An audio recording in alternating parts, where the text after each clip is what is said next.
Yeah, hello, good morning, good afternoon, everyone. I'm Razvan Oltean, and I'm the head of Communications and Marketing Department in ZDHC.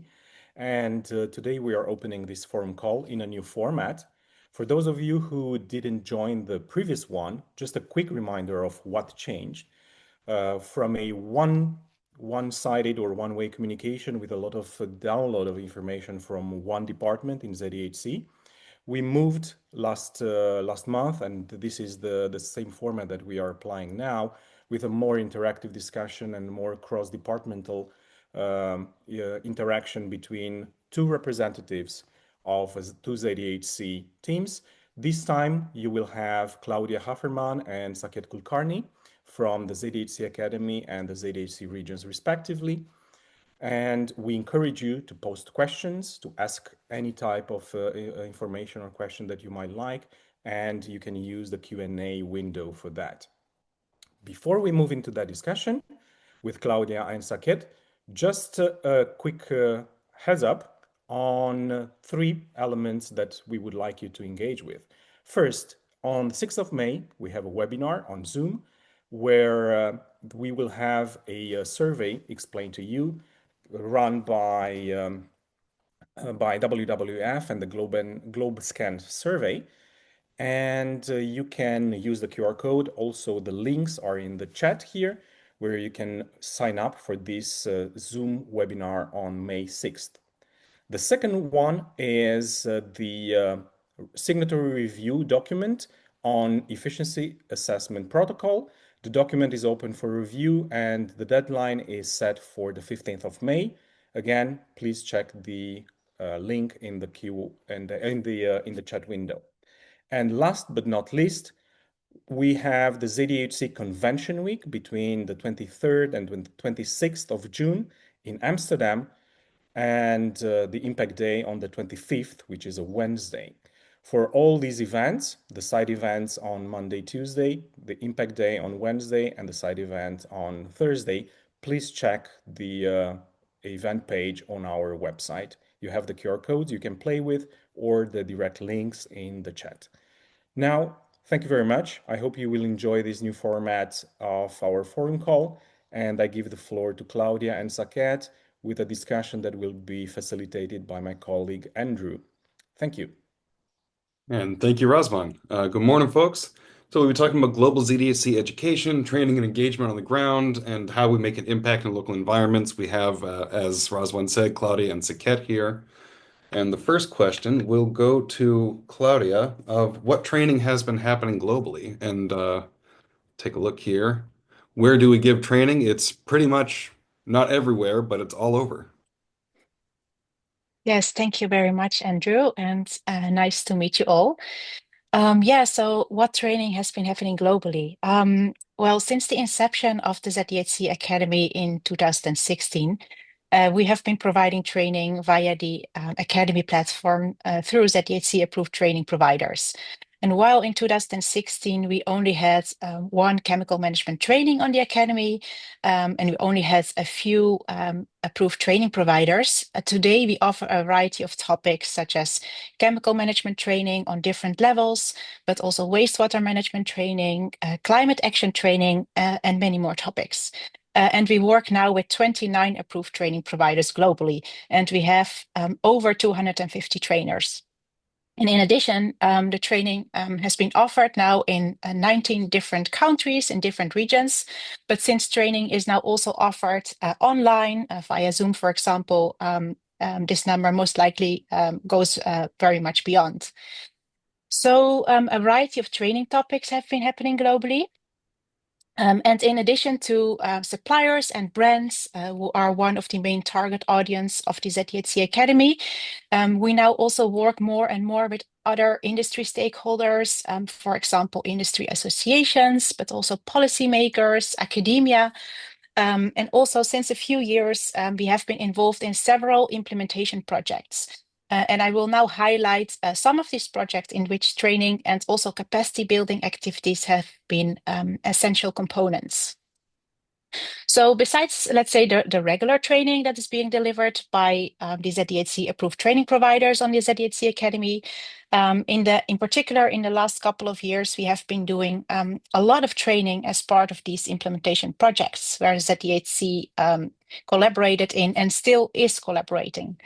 You might have seen over the last couple of months in some of ZDHC newsletter articles and LinkedIn posts, updates about the Southern Africa project that ZDHC is currently working on in collaboration with UNIDO.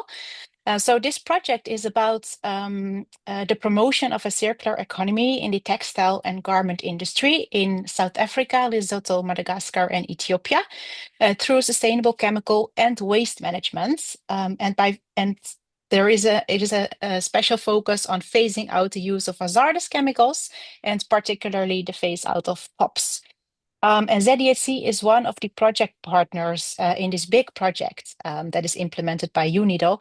And our main focus is creating awareness about sustainable chemical management, as well about wastewater management, and providing technical assistance to the facilities that are part of the project, and support them with the implementation journey by using ZDHC guidelines, platforms, and solutions.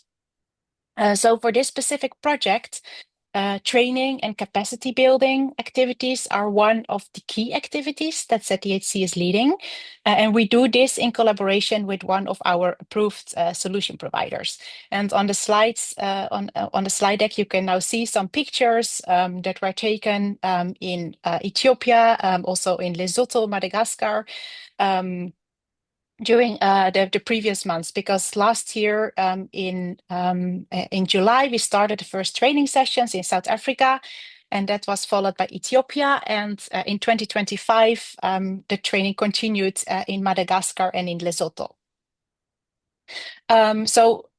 Before this in-depth in-person training sessions that took place in these countries, the ZDHC Academy also hosted some like online trainings and some webinars, which were more generic and more in general about ZDHC, mainly aiming to raise the awareness and to introduce ZDHC, to explain what we do and how we can support the industry, because the awareness about ZDHC and the knowledge also in these specific regions or in these Southern African countries is still relatively low compared to some other regions. So after these more awareness raising online sessions that we hosted, we had the comprehensive in-person training about chemical management, also about wastewater treatment, and all the facilities that are identified by UNIDO that are part of the project were trained during a full week of training. And now, as a next step after these training sessions, the journey is continuing, and they will really start with implementation and trying to implement the knowledge that they gained during these training sessions on the ground. In addition to the facilities, so to the suppliers, there were also other important project stakeholders attending the training, such as government representatives, for example, from the Ministry of Forests and Environment, but also academia and industry associations. Another project that we did also with UNIDO, which was a bit similar to this one, which is currently ongoing in Southern Africa, was started in 2020. It was in Africa as well, but in the northern parts, and more specifically Tunisia, Morocco, and Egypt. And also here, the training was a very important part of the project. The North Africa project was split into 3 phases. So the first phase was all about awareness raising and training. 39 companies were trained, 2 local institutions as well. Over 150 participants attended the training sessions, and around 75% of them achieved the ZDHC training certificates. Then phase 2 was all about... Sorry? I mean, like, you are working on so many projects and in so many places. It's really like the breadth and scope of of where you're making an impact and where we're getting to like work with people and talk with people on the ground is like very it's very heartening to see. You know, Yes. it's spreading, it's moving into the spaces where our regions haven't gone yet. But actually, that leads us to our next question, which is to Saket. So, I would be interested in, so we're talking about globally moving into different parts of Africa, different parts of the world, but Mhm. what training has been going on in the regions for the stakeholders where we've in South Asia and East Asia, like where we're established, what's been going on? Yeah, thank you, Andrew and Rizwan, for inviting me in this second forum call in 2025. So basically, in the regions, we are actually working on the ground for implementing our program. So what we are doing, we are organizing different awareness sessions for our stakeholders. So maybe these are in person as well as virtual as well. So whenever we publish any new guideline or update in some platforms functionality, we organize the trainings by ourselves. And for the existing program implementation, what we are doing, we are organizing the events which are divided in the formats like solutions roadshows with our solution providers. So with the solutions roadshow with the solution provider, this is a joint event organized by ZDHC and solution provider, where we invite our entire ZDHC community for this session. And also we have published a detailed event schedule on our website. And in this session, the solution providers also invite their customers who are not part of the ZTHC program implementation. And for them, these sessions, we have seen that it is an eye-opener session for them to understand the importance of implementing the chemical management. The second session, what we are doing is the solutions roadshow with our signatory suppliers and formulators. So these sessions, as you know, our many of our signatories, they are at par for implementation in the chemical management. So we would like to invite them and use their knowledge so that our peers, they can understand, they can learn from them, and they can implement it in their facility. In the third session, what we are doing in connect sessions with our signatory brands. So where the signatory brands invite their entire value chain, and ZDHC provides the trainings on selected topic. So this year, what we are doing, we have taken a very innovative approach that we have selected a one topic a day, and it will be only 1.5 hour session where brands also share their expectations related to the ZDHC implementation, and ZDHC provide the trainings on that particular topic. And through this session, I think participants will get the subject knowledge as well as how to prepare themselves for working with the brands. They will get a futuristic approach to prepare themselves. So these are some different modes on which we are providing the training to our entire stakeholders, to our community. And you talked about how you're encouraging discussion during these sessions, specifically the second one.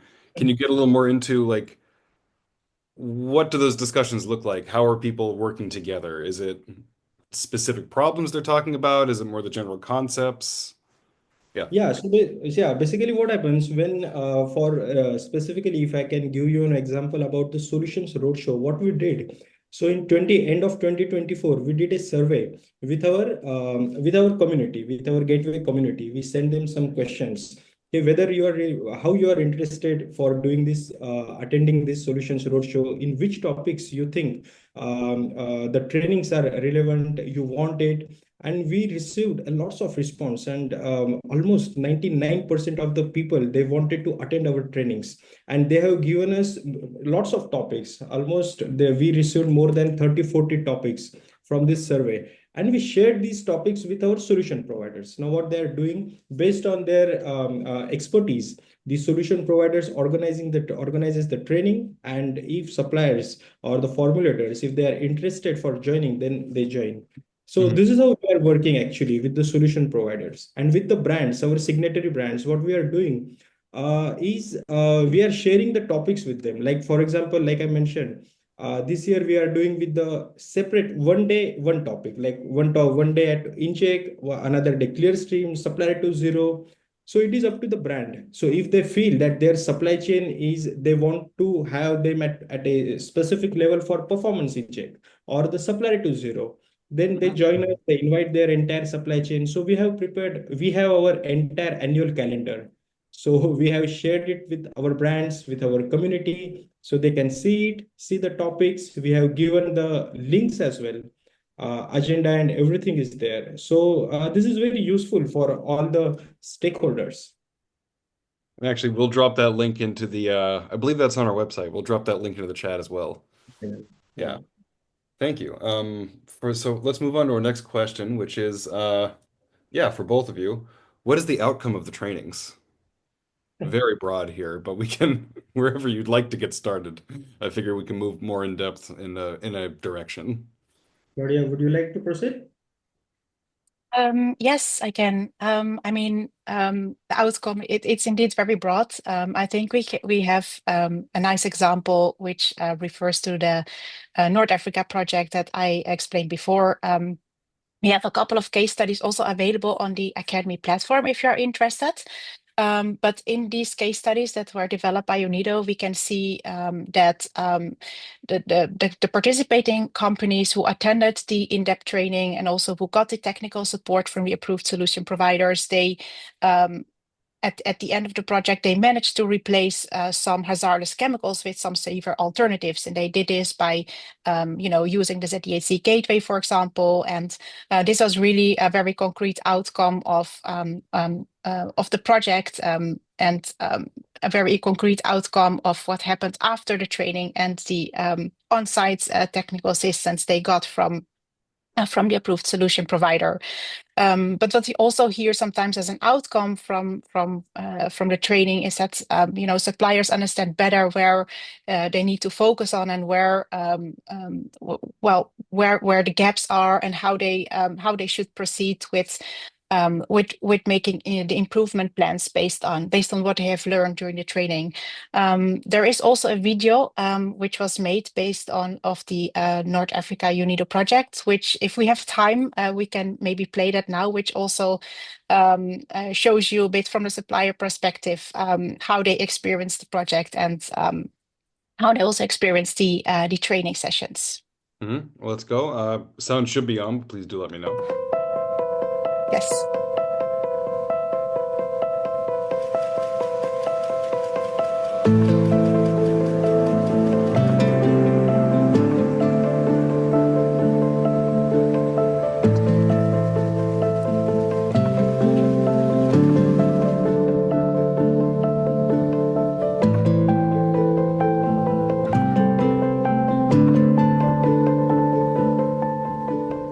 Notre politique qualité et environnementale est très claire dans ce sens. Et la feuille de route ZDHC est un outil très important pour nous. C'est pour ça qu'on a adhéré depuis le premier jour où ça nous a été proposé.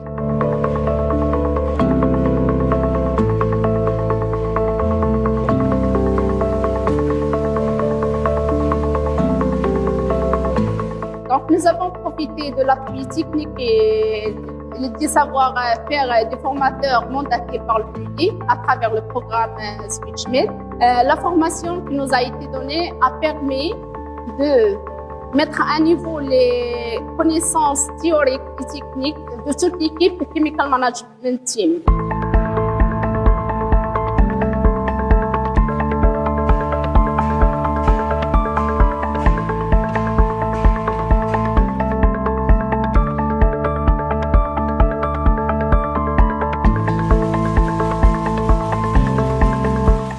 Nous ne pouvons que inviter et encourager nos confrères et nos fournisseurs pour adhérer à cette feuille de route.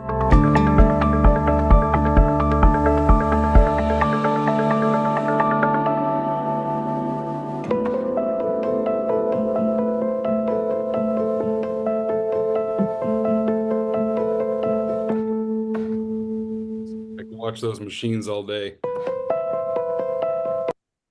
All right. Let's go to the next slide.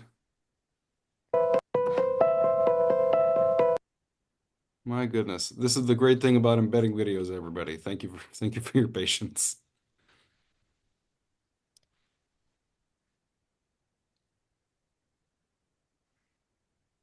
There we go. Okay. Yeah, so that showed a bit of one of the examples of what Claudia has been working on, and the results of that is facility working much better, able to move forward, work with our program, work with the new chemicals. Yeah. Saket, do you have anything on the outcomes of your trainings? I think we kind of discussed that in the previous question, but if you have any thoughts before we move on. Andrew, this question is very tricky. What is the outcome of the training? So, in my opinion, there are some measurable outcomes and there are some non-measurable outcomes as well. So, many times it takes time to see the results with what kind of trainings we are doing. So, it takes the time, and there is not a fixed criteria or a formula to measure the outcome. But if we see the numbers, then definitely the numbers are increasing after the trainings, and whether it is the number of our formulators registering in gateway platform, or the number of formulations, or the performance in check report as well. To give you some numbers, I will not go into the details, but to give you some numbers, for number of formulators increased by almost 10% in South Asia and 13% in East Asia. Formulations almost 17% in South Asia and 10% in East Asia. Performance in check 7% in South Asia and 9% in East Asia. And this is only in 2025. Secondly, if we consider the feedback from our stakeholders, they want these trainings. Like I mentioned, we did the survey, and after that survey also we understood this. The stakeholders, they really wanted to improve their performance, understand our guidelines and platforms, and to solve their doubts as well. So basically, to summarize, from ZDHC program implementation, definitely the numbers are growing. So this is the impact of our trainings. And indirectly, throughout these trainings, stakeholders are getting benefit by improving their performance and meeting the customer as well as the regulatory requirements as well. Mm-hmm. Very much like a bit of a rising tide from the way the work from the way the work works, the way the trainings work. Very cool. We'll move down to the next question, which, well, for Claudia, why is this training important? And I think a bit of what we're doing is we've been building up to why is the training important in each of these questions. But why would you say specifically going through these trainings, having this knowledge, not just going in and saying, okay, I can do this, I can look at the MRSL and figure it out myself. Why is it important to go in and get trained? Yeah, that's a very good question. Well, I think training is important for suppliers and facilities, to be able to make progress, or also to motivate people and employees to do things differently.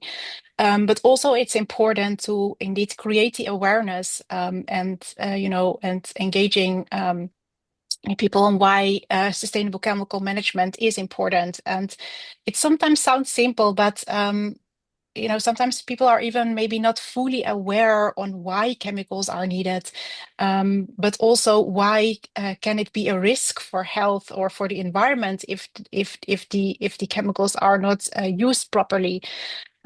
Also, in sometimes we see countries where using protective equipment, PPE, is not being used properly because maybe people think it's not really necessary, or they don't really know, why, how it can protect them. But if they learn how it can affect, or also how it can affect the community where they live in, this can really change. So training is not just about learning the technical details, but it's also about creating the awareness and understand the effects it has on the community, also on certain behaviors of the surroundings. And it's very important to contribute, to implement, and to make change. So providing, let's say, tools to make more sustainable choices in the daily lives and work of people, I think that's a very important part of training. Mm-hmm. Mm-hmm. And going on from that, for Saket, how do suppliers use training? So they get trained. How do they then use that to implement the roadmap to zero? Yeah, so basically what happens, Andrew, during the trainings, we actually provide the information about specific topic, which ultimately help them to understand and implement it. I will give you two examples. It is very related example. So one example is about our performance in check report. So during in-check training, we explain the suppliers to calculate your baseline and then improve the performance. So let's say if they in the first month, if their MRSL conformance scoring is 60%, then how to achieve 90% or even 100% as well. So one of the cases is we expect them to use our gateway platform where they can find the safer alternatives. And in gateway, there are more than 135,000 chemicals are published. So there is not a single functionality where they cannot find the safer alternatives. And if we see after 3 months, 4 months, or 6 months, if we monitor their progress, then definitely they are achieving more than 70, 80, 90% as well. The second example which I can give you is during trainings, we always tell the stakeholders that you can add in you can prepare your purchasing policy. And in purchasing policy, you should mention that you can purchase the chemicals only if they are ZDHC MRSL compliant and published into the gateway platform.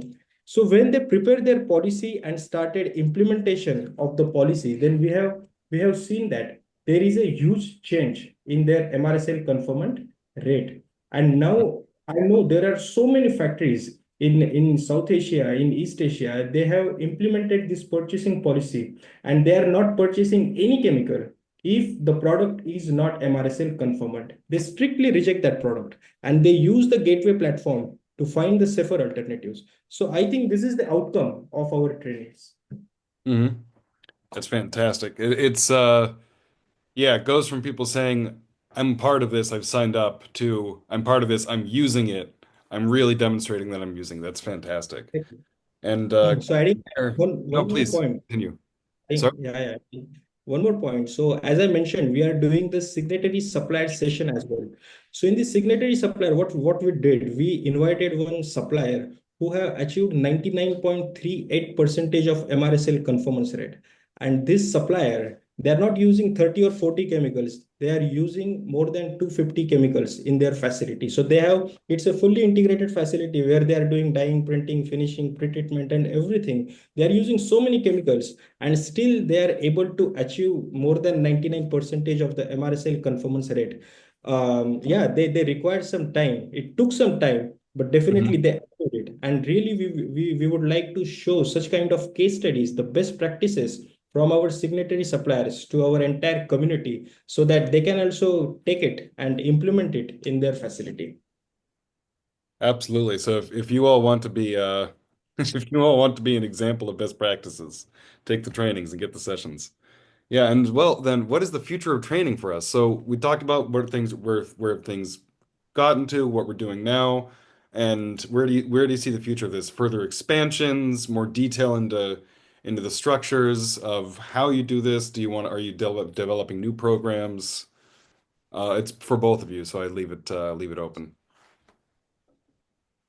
Yes, so I can start. I think that the future for us, so we will definitely continue offering the training to, suppliers and brands which have always been our key target audience. However, as mentioned before, we work more and more with other industry organizations as well. Also, when it comes to training, not only providing training to them, but also working together with other industry experts on developing certain training programs. So that's definitely something we will continue working on, and even more in the future. But also an important part I want to mention here is the engagement with universities. Since a few years now, we have started to also do certain activities with universities around the globe. For example, we have been doing some guest lectures at some university, but also we are currently working on some research projects, for example, with a university here in the Netherlands, but also universities in Italy, in India, I think as well. And we have now also been developing a proper strategy for academic engagement in the future, because instead of having this, guest lecture or specific research project, we want to have a more thorough approach in the future. So um, university engagement will definitely be a very important part when it comes to training and in the future. And also engaging with universities, with students, we see it as a huge opportunity, because there are people who in the future will be working in the industry or maybe even at facilities. So we definitely want to engage with them further with our strategy that is now is in place. When you're talking about university engagement, are you coming in, as you said, as a guest lecturer? Are you going in to say, like, just talk about the program? Are you working with people on developing curriculum or trainings? Like, well, trainings in like, a class? Are you taking people to a facility? Well, what does that look like? Both. Well, we have been doing guest lectures more about in the ZDHC or about sustainable chemical management and what does that mean. But also, we are engaging with certain universities to see how potentially we could integrate certain parts indeed in their curriculum. But so far, it were like case by case projects, and we are now trying to build this strategy so that we can have a more thorough approach and also see what works. So we are now doing some pilots, like guest lectures, for example. We last year in the UK a guest lecture happened. Now the research project I just mentioned here in the Netherlands is more about students finding a solution for a certain problem that a brand was facing. The brand is also involved. So there are different type of works that we do with the universities, and we are now also trying to pilot like what works. What do we think we can do more in the future? What type of work with the universities? So we are now very much in this phase of piloting and trying to see what works best with the universities, so that in the future, hopefully, we can roll it out to more and also in other regions. Mm-hmm. Very cool. And Saket, how about the future of trainings for you? What does that look like? Yeah, so basically what I think is that trainings are basically very important aspect, and it will remain relevant due to the regulatory as well as the brand requirements. As you know, the brands and regulators are tightening these requirements on chemical compliance as well as the sustainability. So basically the training formats might evolve over the time, like there can be more hybrid or online modules. Maybe like I mentioned, peer learning formats, case study driven learning where the success or failures can be shared and showing real outcomes of ZDHC implementation. And lastly, one very important point is about the modular micro learning. So because Mm. this is the digital era, or broadly categorized as the era of instant gratification.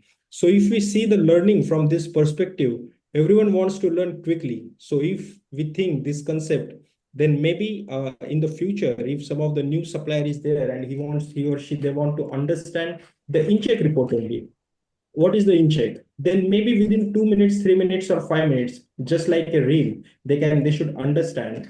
Or maybe about the clear stream report, what is required. So whether we are able to feed to the customers or not. So maybe the modes are changing, but ultimately the trainings will remain relevant over the period of time. Mm-hmm. I think we'll be working together on making those videos at some point. Yeah, definitely. Great. I don't see any questions in the chat. If there are any questions, please ask us now. Otherwise, I would just give you all a reminder again. So thank you, Claudia. Thank you, thank you, Razvan, and thank you, Saket, as well, for joining us for today. If you have any final comments or discussions, you can have those. But just to say, don't forget the action points. There's going to be a webinar May 6th. There's going to make sure to check the ETP protocol on the 15th and sign up for Convention Week in June. And now, Claudia, Saket, any final thoughts or things you'd like to share, upcoming trainings? So if you want to understand anything about ZDHC, please get in touch with us. And we are always happy to help with you for the implementation of the ZDHC program. Thank you. Thank you once again.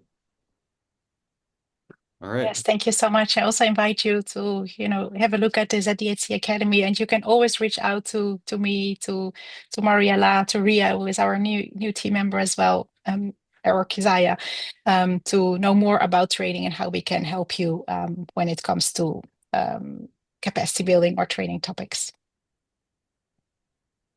I'll give everybody 10 minutes back in their day, and we'll see you next month. Thank you very much. Thank you. Bye. Thank you. Bye. Bye bye.